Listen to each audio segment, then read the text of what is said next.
প্রিয় দর্শক, আমি S M Mofazzal Hossain, voice of good news 24 থেকে বলছি।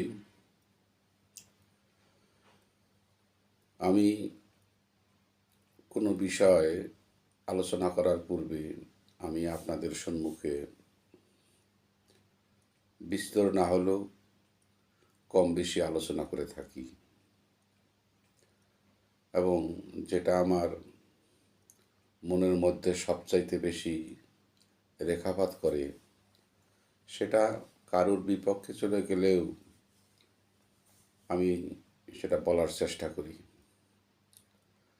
দুর্ভাগ্যজনক হলেও সত্য যে আজকাল আমরা মোবাইল নামক এই আন্তর্জাতিক যন্ত্রটির সাথে যেভাবে পরিচিত হয়েছি, তাতে আমার অনেক কিছু প্রশ্ন আপনাদের মতো সুধীজনদের কাছে আমি রেখে যাচ্ছি। বাংলাদেশ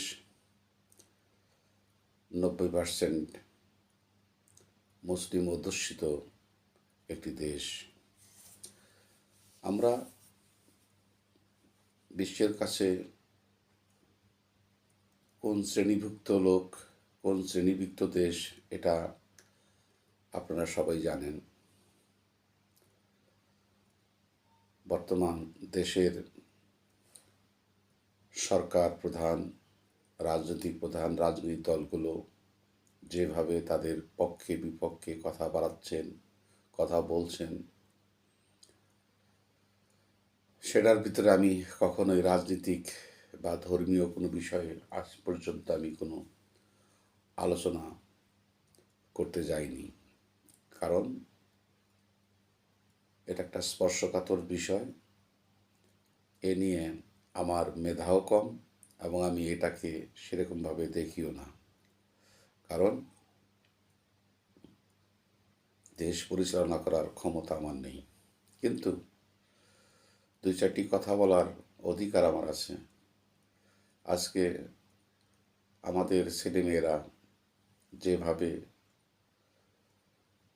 এই মোবাইলের বিভিন্ন অ্যাপস দেখে আসতেছে, আমি আপনাদের কাছে, আপনারা যারা সুধীজন আছেন তাদের কাছে আমি অনুরোধ করব, আমার কথাগুলো যদি অপ্রিয় হয়ে থাকে তাহলে আপনারা আমাকে কমেন্টের মাধ্যমে জানাবেন, এবং যদি ভালো লেগে থাকে তাহলে চ্যানেলটি সাবস্ক্রাইব করবেন এবং বেশি বেশি শেয়ার করবেন। আমি এই কথাটা কখনো বলি না, কিন্তু আজকে এখানে যে উদ্দেশ্যে আমি বসছি সেটাকে আমি বলতে চাচ্ছি যে, বিশেষ করে মোবাইলের বিভিন্ন অ্যাপসে সেক্সি রচনা প্রকাশ, অর্ধনগ্ন অথবা উলঙ্গ নারীদের দেহ প্রকাশ, সেক্স দেখার ভিডিও ওপেন, সেটাকে ওপেন করে দেওয়া হয়েছে। আমাদের দেশের তরুণ সমাজের ছেলেমেয়েরা কী ধরনের সমাজ ব্যবস্থায় লালিত পালিত হয়ে আসছেন এটা আপনারা সবাই জানেন। তারপরেও এই আগ্রাসন থেকে মুক্তি পাওয়ার জন্য কী কী উপায় বের করা যায়, আমার মনে হয় যে আমরা অন্ততপক্ষে মেয়েদের নগ্ন দেহ আমরা দেখি, মেয়েদের প্রস্রাব করা নিয়ে অনেক টিকটক হয়, ব্লু ফিল্ম নিয়ে আজকাল এই সামাজিক যোগাযোগ মাধ্যমেও দেখা যায়। ব্যাপক হারে এই সাবজেক্টগুলো বেড়ে গিয়েছে বিভিন্ন ইউটিউব চ্যানেলে। তাই আমি মনে করি আমার আপনার সকলের ঘরেই শিশু, বাচ্চা, ছেলে মেয়ে যারা বড় হচ্ছে, তারা এখন সকলেই মোবাইলের সংস্পর্শে আছে, এই মোবাইল নামক যন্ত্রটির সংস্পর্শে আছে। এবং আমি মনে করি যে তারা আপনার এবং আমার চাইতে বেশি জ্ঞান রাখে এই মোবাইলের বিভিন্ন অ্যাপসে।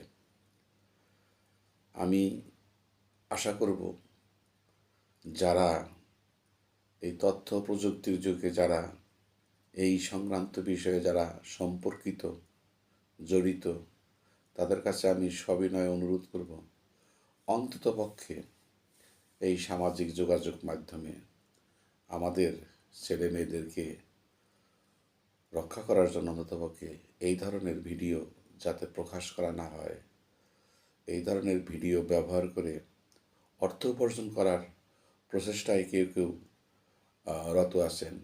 আমি বিশ্বাস করি যে অর্থ উপার্জনের বিভিন্ন পথও আছে, কিন্তু যেভাবে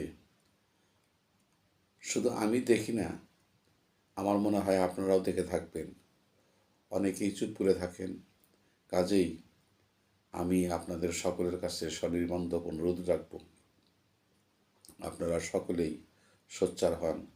আগামী প্রজন্মদের রক্ষা করার জন্য, অন্ততপক্ষে মানসিকভাবে, শারীরিকভাবে পুনর্গঠন করার জন্য, ছেলে মেয়েদেরকে প্রতিষ্ঠিত করার জন্য অন্ততপক্ষে এই মোবাইল অ্যাপসের এই যৌনতার চিত্রগুলো যাতে মোবাইলে না আসে, এ ব্যাপারে আমি কর্তৃপক্ষের কাছে সদয় দৃষ্টি আকর্ষণ করছি।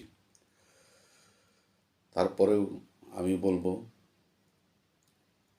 যারা এই ধরনের কাজে সংযুক্ত, জড়িত, আমি তাদের কাছে অনুরোধ করব, আপনারা ভিডিও তৈরি করেন। বিভিন্ন সাবজেক্ট আছে, আমি জানি আমার ভিডিও আপনারা কেউ দেখেন না, কারণ আমি সবসময় বাজার ঘাট নিয়ে আমি বেশি, এবং পুরানো কীর্তি নিয়ে আমি বেশি নড়াচড়া করি।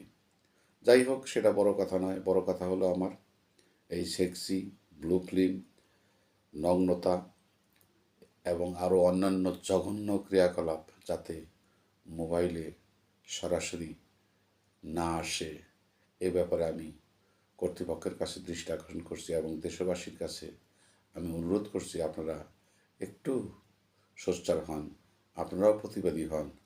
আপনাদের ছেলেমেয়েদের জন্য, আমাদের ছেলেমেয়েদের জন্য আমি বিশেষ করে আর বেশি বেশি কথা বাড়াবো না। আমার সাবজেক্ট একটাই, যে সাবজেক্টটা আমি উল্লেখ করলাম। আশা করি আমি কি বলতে চাচ্ছি সেটা আপনারা বুঝতে পেরেছেন। আমি আপনাদের মঙ্গল কামনা করে এখানে আমি আমার ভিডিও শেষ করছি। আসসালামু আলাইকুম ওয়া রাহমাতুল্লাহি।